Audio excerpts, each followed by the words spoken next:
anything, do you think there's any connections actually that are truly forming, that are legitimate? No. None whatsoever.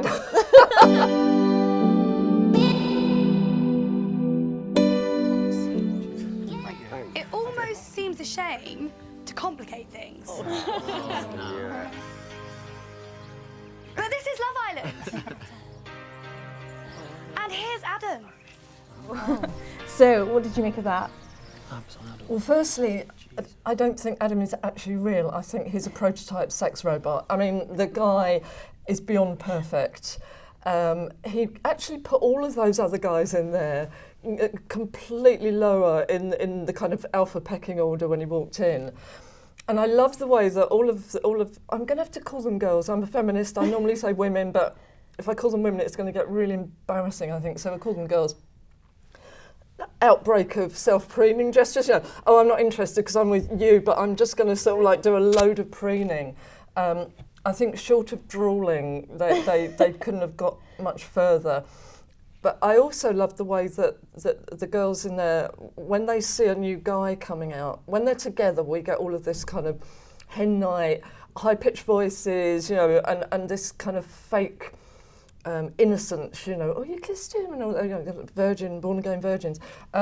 When the guys arrive, they suddenly get very warrior. It suddenly turns into a bit like, with the body language, a bit more like the Hunger Games. So we suddenly see leg splays going on, we see sort of hands going on hips. So the signals that they're sending out, not that Adam, I'm sure Adam has never seen a woman not look interested, quite honestly, but you know, it's all the preen, and yes, I'm interested, but I'm not going to be too much of a pushover. Body language going on, love it. Do you think there's any couples at that moment that actually seem genuinely interested in each other? What, when Adam walked out? Yeah. I think that interest kind of, it disconnected quite quickly. I think most of the women there probably would have split up for Adam. And the only ones that maybe wouldn't would be the ones that probably really didn't think they were in with a chance. I mean, Laura would have probably gone straight over and given him a koala hug. I mean, the way her attention signals with him and her assumption that almost that he'd been brought in just for her were very, very intense. But even, I think the other women in there, I think the other girls were sort of pretty much, there was a slight, you know, a little bit of a moving away disconnect from who they were with. Yeah, cool. Okay. Just kind of unravel. Do you know what? I feel like you've like released like maybe a layer of me that like I didn't even know I had, but like I've really come out of my shell. That's like with deep. you. That is deep. That's actually deep. So these two obviously coupled up at the beginning, and there seemed to be a bit of interest. What does the body language between them at that moment tell you, before she was recoupled with Adam? I think with these two, I think there was a kind of, not even, probably more of an emotional connect, a kind of friendship connection. I think that neither of them, to look at their signals, had begun to really explore the idea of proper sexual, grown-up sexual connection. It was a bit like two students together. Okay. I love the way that Niall there, you know, he's laying on the sun lounger, but he's kind of doing this self-diminishing, either slightly intimidated by her, which I think, she's a lot more grown up than him, I think. I mean, we're not talking years particularly, but I think he knew that he was slightly out of his depth insofar as she would probably, I would say, naturally go for a slightly more sophisticated man.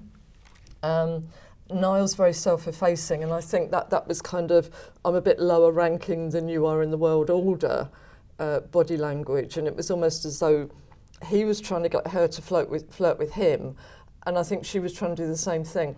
Hers was this horror. I mean, they've got to get rid of the coyness. It makes projectile vomit. You know, I'm 14 years old. You know, like fingers to my mouth and looking at. They must have got it out of some Victorian flirting manual. I mean, I've never seen that in real life. Normally, it's like, all right, you're mine. Come home with me. But it was all little eyes and fingers to the mouth and everything. So she was keeping his attention on the face, which is clearly she's got the most beautiful face.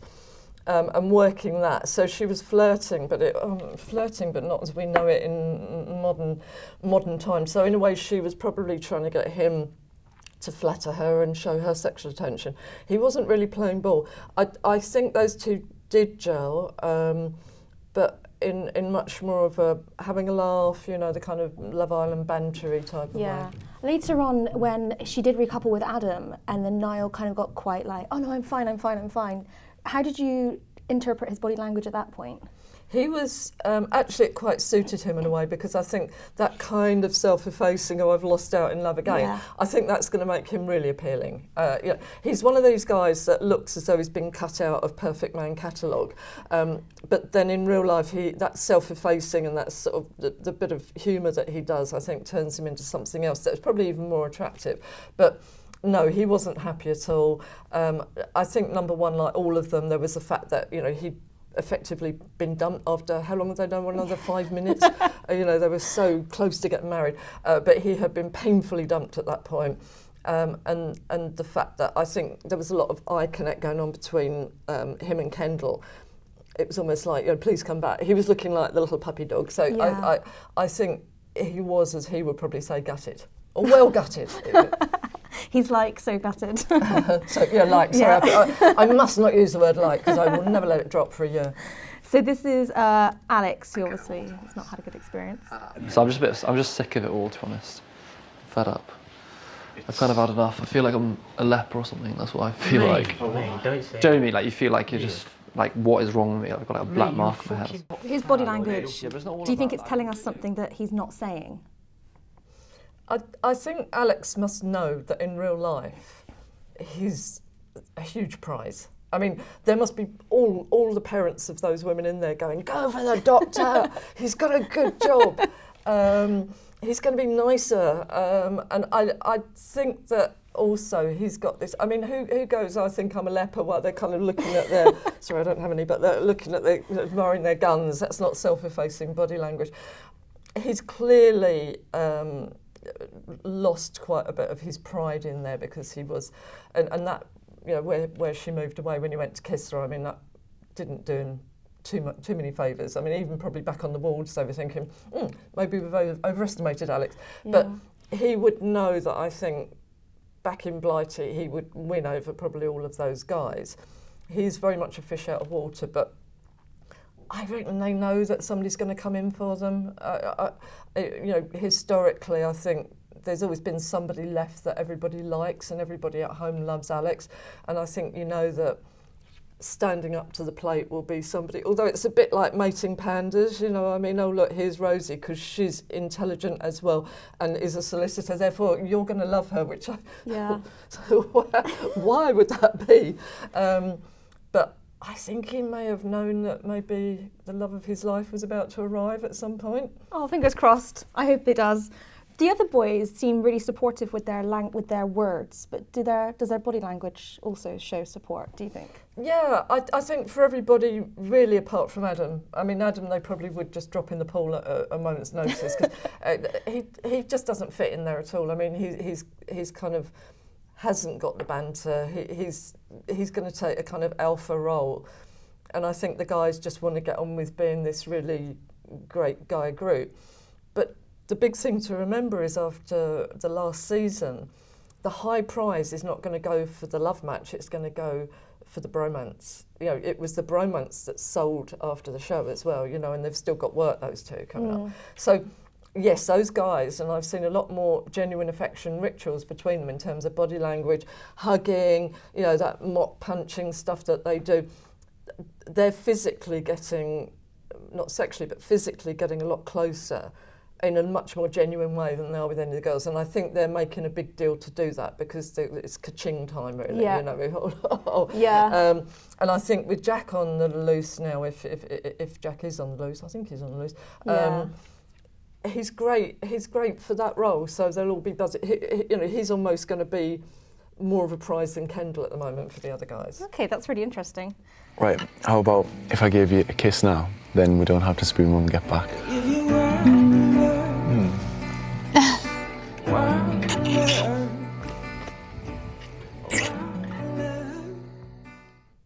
So was Kendall into that? Yeah, and he was quite lucky actually because his approach was not good. You know, it's, should we give you a kiss? I was like, even him, you'd think maybe not. But I loved the way that she completely just sat there, big rounded cheeks. I mean, that was, I would imagine, a yes in anybody's language. She looked a bit like, you know, when Meghan Markle, when the veil came off, eye contact, nice round cheeks. And it was just as well, because that was a kiss and a half. Can I just point out, on the build-up to the kiss, he wouldn't have seen this, but under the table, she was also signalling a form of sexual attraction because her feet had gone up like that. The toes had gone up like that. Oh, so right. when you see toes curling upwards, it usually means, yeah, you know, this is pretty good. I love the way that he did that kiss, though. I mean, he went in for just a little bit of a light kiss on the cheek, but have you seen his jutting lower jaw? It came out like a till in a shop. Shall we watch the Watch it, slow-mo? honestly, it was the lower jaw of a chest of drawers. You watch it, that chin moved across 3 feet. Look, woomph. Oh, There we wow. go. He could kiss somebody over there. I mean, he could kiss somebody a mile away with that jaw. And I don't know whether that's something he's been practicing, but he almost had to dislocate it to send it across the table like that. So it turned from what's normally called a guppy kiss, which is just, you know, a little bit of pursing going on.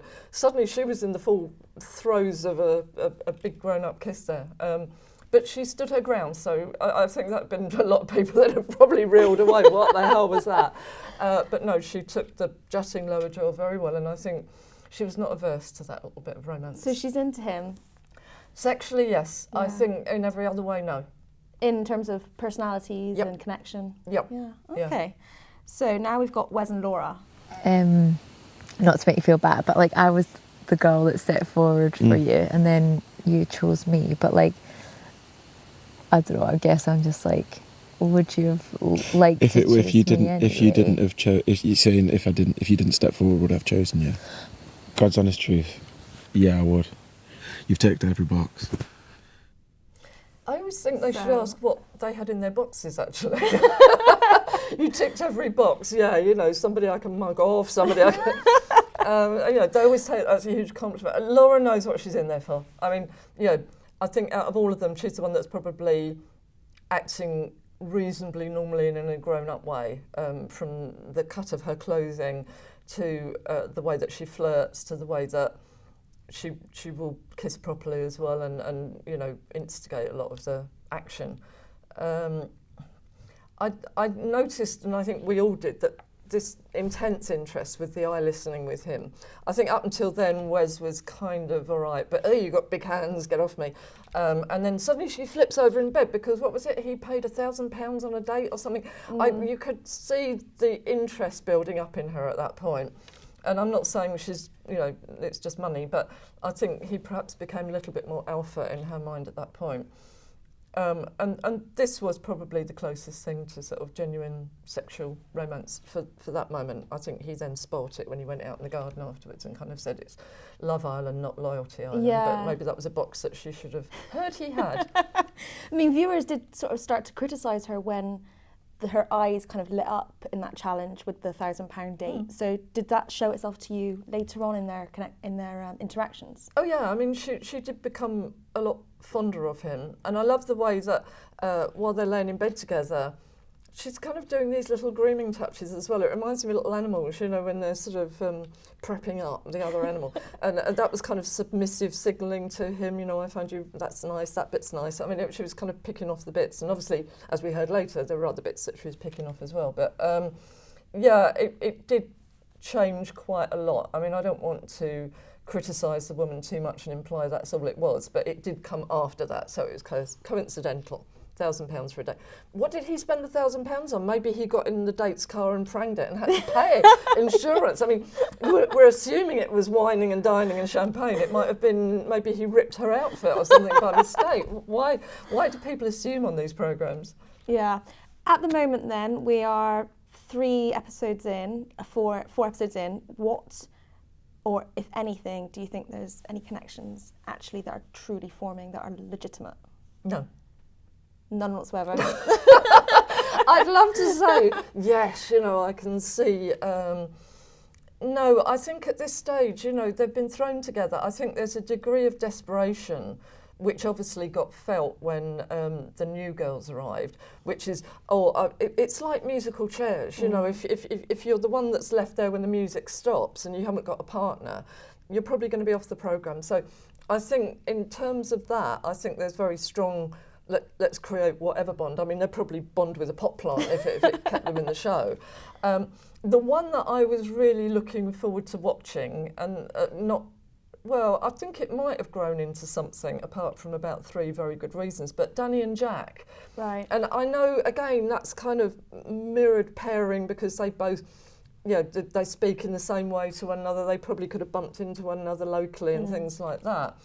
But I think that was something that, whether that was genuine or not, or going to be genuine or not, and who knows, it might still grow into something. But I think that one was probably going to look like the most natural pairing, whereas the rest of them do still, to me, look like somebody just pulled in a lucky dip and threw them together. But, you know, Jack, poor thing, and I don't think it was necessarily to do with the fact that he said that he cheated on 2 women. I think the teeth weren't working for her, but I think the stationery thing wasn't working. I mean, she said so many times, I can't believe he's in station. You know, I think that was probably not going to be the kind of job that she felt that she could take the guy home with her. But Interesting. I was waiting to see how, and I'm still hoping in a way that maybe he will get, because they brought in her clone, haven't they?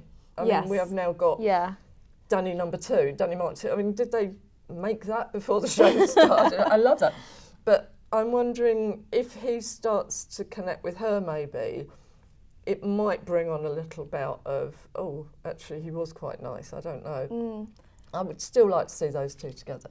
On Wednesday night's episode, when the 2 new girls came in, the 5 original girls were obviously up on the terrace. They weren't allowed to meet them straight away. Did you notice, obviously there was a lot of girls saying, I'm starting to feel jealous now. Do you think it was honest jealousy, like actually I am interested in this person, or was it purely game playing, like I need to stay in the villa? I think actually, yes, there will be a degree of game playing, but I think a lot of that was more tribal, which is that and we get it in all the reality shows, you know, we're the ones that were here originally, albeit like an hour before.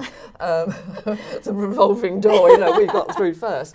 And then suddenly it would be in any animal group that you've suddenly got these 2 strange animals arriving.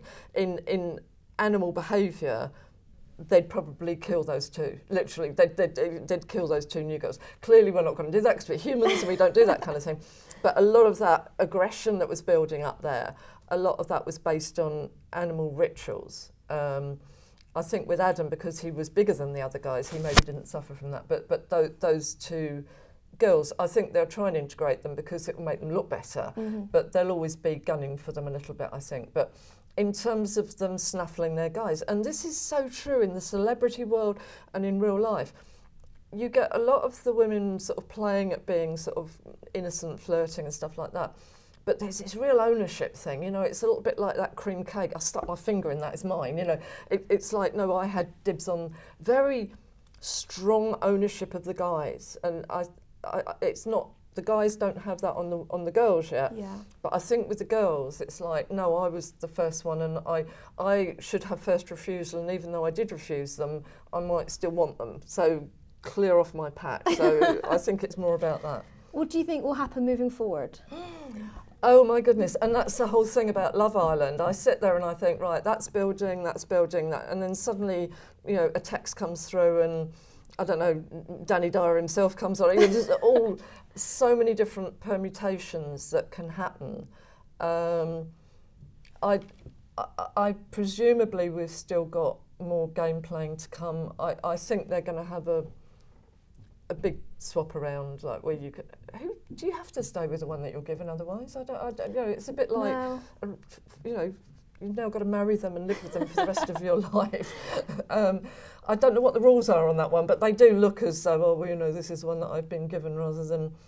I think clearly at this stage, the next thing will be a big stirring up of the programme and a reshuffling of the pack, and that is going to be interesting because everybody that has got dibs on people will start to get upset, but also egos will be burst, and also the other thing that I'm looking forward to will be that the groups of women will start to sort of turn on themselves a little bit. I shouldn't be looking forward to that as a feminist. That's awful. But, you know, that's what we're watching, isn't it? And I think, you know, we'll start to get a bit of bristling. Like, actually, I told you 3 days ago that I might quite like him if he changed his hairdo. And you should have remembered that, because that meant he's mine. So I'd be interested to see that vibe going on as well.